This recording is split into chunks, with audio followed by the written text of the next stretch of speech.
The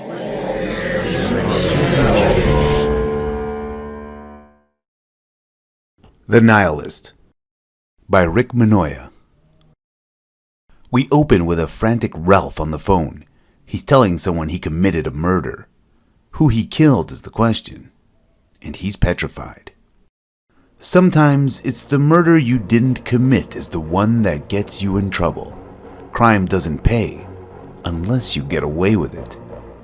Nihilist is the story of a Ralph Fardella who sees no way out of his miserable life, miserable career, and even more miserable marriage.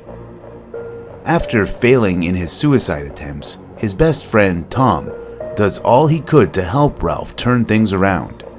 Even with Ralph's failed visits to a psychiatrist, failed attempts at reconciliation with his wife, Beth, failed attempts at life, nothing works. He thinks he's done. Tom says suicide is not an option. Besides, why kill yourself? You should kill Beth, jokes Tom. One night, a drunken, stoned, selfish, and demanding Beth ridicules and demeans Ralph. It is for the last time.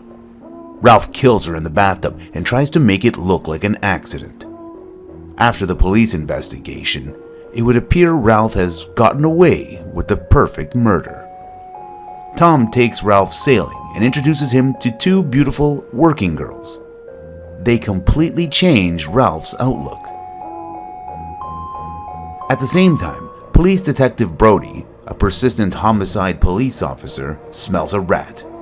His gut tells him there is much more to Beth's death than a simple slip and fall, and is unrelenting in getting Ralph for the murder. People think they could commit a perfect murder. It's not that easy. Ralph sees a future without his wife Beth.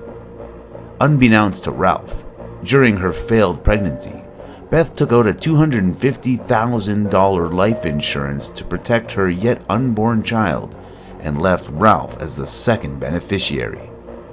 With the double indemnity clause for accidental death, Ralph inherits double the money, $500,000. The inheritance looks bad for Ralph. It changes his life. $500,000 richer, Ralph sits poolside at a luxury Mexican resort. Ralph sips his fancy umbrella drink and is approached by a Mexican policeman and Detective Brody. They ask him if he knows Marla. She was found hanging onto a buoy in the bay, bruised, battered, barely alive, and left for dead. Why? Asks Ralph. Brody replies, she finally recovered consciousness and says she knows you. Would you please come with us? Asks Brody.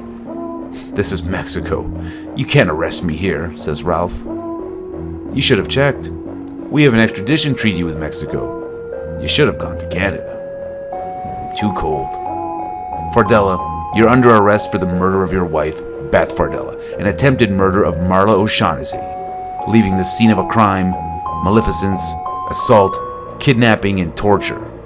I'm sure we'll find other charges. As they cuff him, can I at least finish my drink? Asks Ralph. No, is the only reply as they go off.